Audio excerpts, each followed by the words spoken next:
ഇന്നാ ചേട്ടാ നിങ്ങളുടെ പാൻ. താ താ ഈയിടെയായിട്ട് തൻ്റെ പാൻ. ഓ, ഈ കൈപ്പുണ്യം ഞാൻ വേറെ ആരിലും കണ്ടിട്ടില്ലടോ. ഇവിടെ മറുവശത്ത് സുമിത്ര രാവിലെ തന്നെ പുലമ്പാൻ തുടങ്ങിയിരുന്നു. ഞാൻ കരുതി മരുമകൾ വീട്ടിൽ വന്നാൽ കുറച്ച് വിശ്രമം കിട്ടുമെന്ന്. അവൾ ദിവസവും ചെടികൾക്കൊക്കെ വെള്ളമൊഴിക്കും. എന്നാൽ എൻ്റെ ചെടികളൊക്കെ എങ്ങനെയാണ് നിൽക്കുന്നത്? അവൾക്കൊന്നിനെയും പറ്റിയും ഒരു ചിന്തയുമില്ല. ചെടികൾക്കൊപ്പം അവളുടെ തലയിലും വെള്ളമൊഴിച്ച് അവളെ വളർത്തിയെടുക്കേണ്ടിയിരിക്കുന്നു ഞാൻ. അവിടെ കുറച്ചാൾക്കാർ മാറി നിന്ന് പറയുന്നുണ്ടായിരുന്നു. അയ്യോ, നിനക്ക് ആ കമലയുടെ മോളുടെ കാര്യം അറിയാമോ? അവൾ ദിവസവും വിക്കിയുടെ കൂടെ എവിടെയാ കറങ്ങാൻ പോകുന്നതെന്നറിയില്ല. ഞാൻ ഇന്നലെ രാത്രി അവന്റെ ബൈക്കിന്റെ പുറകിലിരുന്ന് പോകുന്നത് കണ്ടായിരുന്നു. നമുക്കെന്താ അവരുടെ ഇഷ്ടം. ഞാൻ പോകുകയാ. മിട്ടുവിന്റെ അച്ഛന് ഭക്ഷണം ഉണ്ടാക്കണം. ഇതാണ് തൂഫാൻ മഹൊല്ല. എന്നാൽ ഈ മൊഹല്ലയുടെ പേര് തന്നെ തൂഫാനാണ്. ഇപ്പോൾ മറ്റേ അവിടെയുള്ള ശാന്തിയുടെ അവസ്ഥ എങ്ങനെയാണ്?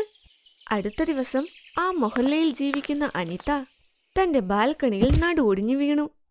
അയ്യോ എന്റെ ദൈവമേ, അയ്യോ ഞാൻ ചത്തു. ഈ വെള്ളം ഇത് എവിടുന്ന് വന്നു? ഇത്രയും നേരം ഇവിടെയൊന്നും ഒന്നുമില്ലായിരുന്നല്ലോ. അപ്പോൾ അവളുടെ നോട്ടം അടുത്തുള്ള ടാങ്കിലേക്ക് പോയി. അതിൽ നിന്നും വെള്ളം വരുന്നുണ്ട്. അതിലെ വെള്ളമാണ് അവളുടെ ബാൽക്കണിയിൽ വീണത്.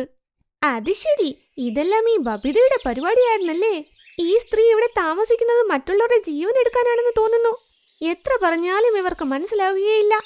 ഇന്ന് ഞാൻ വെറുതെ വിടില്ല. അനിത അയൽപ്പക്കത്തെ വീട്ടിലേക്ക് പോയി. ബബിതേ, വാതിൽ തുറക്ക്. ബബിത വാതിൽ തുറന്ന് പുറത്തേക്ക് വന്നു. എന്തുപറ്റി? ചൂടുള്ള എന്തെങ്കിലും കണ്ണിലെടുത്തിട്ടോ ഇത്ര ചുമന്നിരിക്കുന്നു? മിണ്ടാതിരിക്കും ബബിതേ. എവിടെയവർ? അല്ല, ആര്? എവിടെ? ഞാൻ പറയുന്നത് സത്യമാ. രാവിലെ മോട്ടോർ ഓൺ ചെയ്ത് രാത്രി വരെ അത് ഓടും. നിന്റെ ടാങ്കിൽ നിന്നും വെള്ളം വന്ന് എന്റെ ബാൽക്കണിയിൽ വീണതുകൊണ്ട് ഞാൻ ഇന്ന് തെന്നിയടിച്ച് വീണു. എന്റെ നടുവും ഒടിഞ്ഞെന്നാ തോന്നുന്നേ. ഞാൻ എപ്പോഴും ശ്രദ്ധിച്ചാണ് നടക്കാറുള്ളത്. പക്ഷെ നീ കാരണം ഇന്ന് ഞാൻ വീണു. പിന്നെയും എന്റെ നടുവേദനയും തുടങ്ങി. നീ എന്ന് തൂഫാൻ മൊഹല്ലയിൽ വന്നോ അന്നു മുതൽ എന്റെ ജീവനും ഭീഷണിയായി. അതെന്റെ ടാങ്കിലെ വെള്ളമാണ്. എവിടെ പോയാലും നിനക്കെന്താ പ്രശ്നം? അയ്യോ സ്ത്രീയെ, ഏതെങ്കിലും നരകത്തിലേക്ക് പോയിക്കോട്ടെ. എന്തിനാ എന്റെ ബാൽക്കണിയിലോട്ട് വീഴുന്നത്? ഇന്ന് തന്നെ ഞാൻ ഹൗസ് ഓണറോട് പറഞ്ഞ് ഇവിടെ നിന്നും നിന്നെ പുറത്താക്കും. നോക്കിക്കോ. ആഹാ, വന്നിരിക്കുന്ന എന്നെ ഇവിടെ നിന്നും പുറത്താക്കാൻ. നമുക്ക് നോക്കാം ആരാണ് വീട് കാലിയാക്കുന്നതെന്ന്. ചെയ്യാൻ പറ്റുന്നതങ്ങ് ചെയ്യ്. വെളിയിൽ അവരുടെ ഭർത്താക്കന്മാർ സംസാരിക്കുകയായിരുന്നു.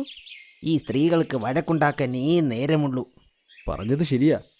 നമുക്കെന്താ വഴക്കുണ്ടാക്കുന്നത് കാണാം. നമുക്ക് പോയി രാമുവിന്റെ കടയിൽ നിന്നൊരു ചായ കുടിക്കാം. തൂഫാൻ മൊഹല്ലയുടെ കാര്യം ഇങ്ങനെയാണ്. ആൾക്കാർ ചെറിയ ചെറിയ കാര്യത്തിന് അങ്ങോട്ടും ഇങ്ങോട്ടും വഴക്കുണ്ടാക്കിക്കൊണ്ടേയിരിക്കും. അയ്യോ ഗായത്രി, അങ്ങനെയാണോ? എനിക്ക് നന്നായി അറിയാം. ഈ തുണികളൊക്കെ എന്നും എന്റെ വീട്ടിലേക്ക് വീഴുമ്പോൾ നീ അത് എടുക്കാനായി വരുന്നുണ്ടല്ലേ. അതുകൊണ്ട് എന്റെ വീട്ടിൽ കണ്ണു വെക്കാനും നിനക്ക് സമയം കിട്ടും. നീ പറയുന്നത് കേട്ടാൽ തോന്നും നീ രാജ്യത്തിന്റെ പ്രധാനമന്ത്രിയാണെന്ന് അല്ലേ. പിന്നെ എനിക്ക് വട്ടല്ലേ അവിടെ എന്താണ് നടക്കുന്നതെന്ന് നോക്കാൻ. കാറ്റ് വീശുമ്പോൾ കാറ്റിന്റെ കൂടെ തുണിയും പറന്നു വീഴും. എന്റെ തുണി അവിടെ വന്ന് പറന്നു വീഴുന്നതിന് ആരെന്ത് തെറ്റ് ചെയ്തിട്ടാ? പക്ഷെ നിന്റെ കാര്യത്തിൽ ഇത് ഇടയ്ക്കിടയ്ക്കല്ല, ദിവസവുമുള്ള ഡ്രാമയാ കേട്ടോ. നീ പറയുന്നത് ശരിയാ. ആദ്യം ഇവളുടെ തുണിയൊക്കെ ഞങ്ങളുടെ എവിടെയാ വീണത്. ഇപ്പോൾ നിന്റെ അടുത്ത് ഇവൾ സത്യത്തിലൊരു കള്ളി തന്നെയാ. വന്നല്ലോ. ഞാൻ കള്ളിയാണെന്ന് നീ പറയുന്നല്ലേ. എനിക്കറിയാം നീ എന്റെ വീട്ടിൽ വന്ന് എന്തൊക്കെയാണ് ചെയ്യുന്നെന്ന്. എനിക്കൊരു ജോലി ഉണ്ടായിരുന്നു, ഞാൻ പിന്നെ വരാം. പ്രശ്നം തന്റെ നേർക്ക് വന്നപ്പോൾ രമ അവിടെ നിന്നും തലയൂരി അകത്തേക്ക് പോയി. അവിടെ ഒരു വീട്ടിൽ ഭാര്യയും ഭർത്താവും വഴക്കുണ്ടാക്കുന്നു. അയ്യോ, ഒരു സ്വർണത്തിന്റെ ചെയിനല്ലേ ഞാൻ ചോദിച്ചത്. ഞാൻ താജ്മഹലൊന്നും ചോദിച്ചില്ലല്ലോ. നോക്ക്, അടുത്തുള്ള നീലത്തിന്റെ ഭർത്താവ്. അയാൾ 3 മാസം കൂടുമ്പോൾ അവൾക്ക് സ്വർണം വാങ്ങിക്കൊടുക്കും. അയ്യോ, അവളുടെ ഭർത്താവ് ബിസിനസ്മാനാ. അയാൾക്കത് വലിയ പ്രശ്നമൊന്നുമല്ല. അയാൾക്ക് സ്വർണമല്ല രത്നം വേണമെങ്കിലും കൊടുക്കാം. ഞാൻ വെറും ചെറിയ ജോലി ചെയ്യുന്നൊരു പാവം. അന്നേ പറഞ്ഞത് എന്റെ അച്ഛനും അമ്മയും നല്ലൊരു പയ്യനെ കല്യാണം കഴിപ്പിക്കാമെന്ന്. എന്നാൽ അവൻ എന്നെ ഇയാളുടെ തലയിൽ കെട്ടിവെച്ച് കളഞ്ഞു. തൂഫാൻ മഹലിൽ ഇത് തന്നെയായിരുന്നു അവസ്ഥ. അങ്ങനെയിരിക്കെ, എന്തുണ്ട് രേഷ്മേ, നീ എന്തിനാ എന്നെ കണ്ട് ചിരിക്കുന്നത്? എന്റെ മുഖത്ത് എന്തെങ്കിലും എഴുതി വെച്ചിട്ടുണ്ടോ? ഒന്നും എഴുതി വെച്ചിട്ടില്ല. നിന്നെ കാണുമ്പോൾ തന്നെ എനിക്ക് ചിരി വരുന്നു. എന്തായാലും നിന്നെ പോലെയുള്ള ഒരാളുടെ മുഖത്ത് നോക്കുന്നതിനേക്കാൾ ഗട്ടർ പൈപ്പിലേക്ക് നോക്കുന്നതാണ് നല്ലത്. എനിക്കതിനൊന്നും സമയമില്ല കേട്ടോ. പിന്നെ നീ വലിയ കരീഷ്മ കപൂർ അല്ലേ, എരുമയെ പോലൊരു സ്ത്രീ. പോ, നിന്റെ ആവശ്യമില്ലാത്ത സംസാരമൊന്നും കേൾക്കണ്ട എനിക്ക്. പ്രേതം നിന്നെ കണ്ടാൽ മാറി നിൽക്കും. നീ എന്നെ പ്രേതമെന്ന് വിളിച്ചോ? ഇപ്പൊ കാണിച്ചു തരാം. കോമൾ രേഷ്മയുടെ മുടി പിടിച്ച് വലിക്കാൻ തുടങ്ങി. അപ്പോൾ രേഷ്മയും അവളുടെ മുടി പിടിച്ച് വലിക്കാൻ തുടങ്ങി. രണ്ടുപേരും പരസ്പരം മുടി വലിച്ച് വഴക്കുണ്ടാക്കിക്കൊണ്ട് റോഡിന്റെ നടുവിലൂടെ പോയി. അവിടെ ജാമുണ്ടാക്കി. വണ്ടികൾക്ക് പോകാനും ബുദ്ധിമുട്ടായി. അയ്യോ, ഈ രണ്ട് സ്ത്രീകളെ ആരെങ്കിലും പറഞ്ഞു മനസ്സിലാക്ക്. വഴക്കുണ്ടാക്കി റോഡ് മുഴുവനും ജാമാണ്. ഈ മഹല്ലയിൽ എന്നും ഇങ്ങനെ വഴക്ക് തന്നെയാണല്ലോ. അയ്യോ ഇല്ല ഭായ്, ഈ മഹല്ലയിലെ സ്ത്രീകൾ വഴക്കുണ്ടാക്കുന്നതിൽ ഫേമസാ. ഇവരുടെ ഇടയിൽ തലവെക്കുന്നതിനേക്കാൾ പോയി വണ്ടിക്കടിയിൽ തലവെക്കുക. അങ്ങനെയൊരിക്കൽ ആ എന്റെ വയറ് നന്നായി വേദനിക്കുന്നു. നീ പേടിക്കണ്ട, ഞാൻ വേഗം റിക്ഷയുമായി വരാം. എന്നിട്ട് നിന്നെ ഹോസ്പിറ്റലിൽ കൊണ്ടുപോകാം.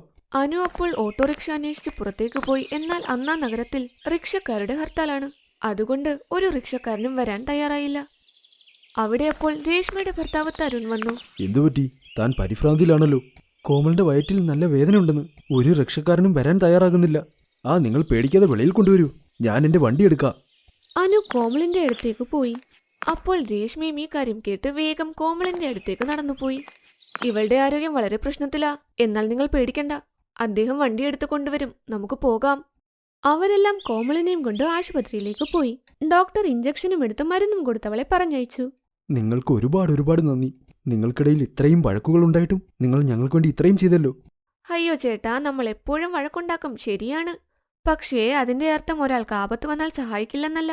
അടുത്തുള്ളവർക്ക് ബുദ്ധിമുട്ടുണ്ടായാൽ ആദ്യം ഓടിയെത്തേണ്ടത് അയൽപ്പക്കമാണ്. നിങ്ങൾ പറഞ്ഞത് ശരിയാണ് രശ്മി ചേച്ചി, എന്റെ അടുത്തേക്കൊന്നു വാ.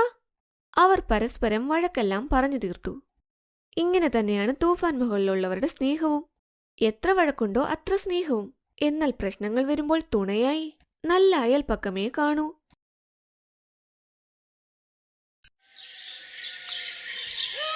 ഓ ഗോഡ്, ഈ ഷ്രിങ്കില് മുഴുവൻ പാത്രം കിടക്കുവാണല്ലോ.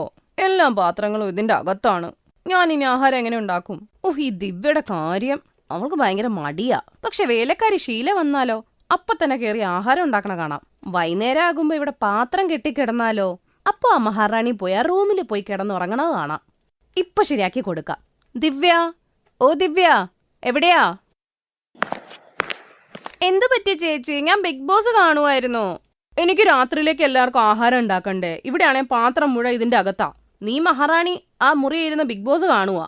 പെട്ടെന്ന് വന്ന് പാത്രം കഴുകിത്താ എനിക്ക്. എന്ത്? ഞാൻ പാത്രം കഴുകാനോ? എന്നെ കൊണ്ടൊന്നും പറ്റൂല. ഞാൻ ഇന്ന് മാനിക്കൂർ ഏൽപ്പിച്ചേ ഉള്ളൂ. ആ പൈസ വേസ്റ്റായി പോത്തേ ഉള്ളൂ. എല്ലാ ആഴ്ചയും നീ ഇത് തന്നെയല്ലേ പറഞ്ഞോണ്ടിരിക്കണേ. നിനക്കറിയാലോ വീട്ടിലെ ജോലി ഇതൊക്കെ ഉണ്ടെന്ന്. പിന്നെ എന്തിനാ വെറുതെ പൈസ കൊണ്ടേ കളയണ ഇങ്ങനെ? ഇനി വാ, പാത്രമൊക്കെ കഴുകിത്ത ആഹാരം ഉണ്ടാക്കണം. ഞാൻ പറഞ്ഞില്ലേ പറ്റില്ല എന്ന്. ഞാൻ പാചകം ചെയ്യാം, ചേച്ചി കഴുകിക്കോ. ഇതേമാതിരി എന്നും അവര് തമ്മിൽ പാത്രം കഴുകുന്ന കാര്യം പറഞ്ഞ് വഴക്കാണ്. ഡൈനിങ് ടേബിളിൽ കുടുംബക്കാരും മുഴുവനും ആഹാരത്തിന് കാത്തിരിക്കുന്നു. എന്റെ ദൈവമേ, ഭക്ഷണം എപ്പ കിട്ടുവോ?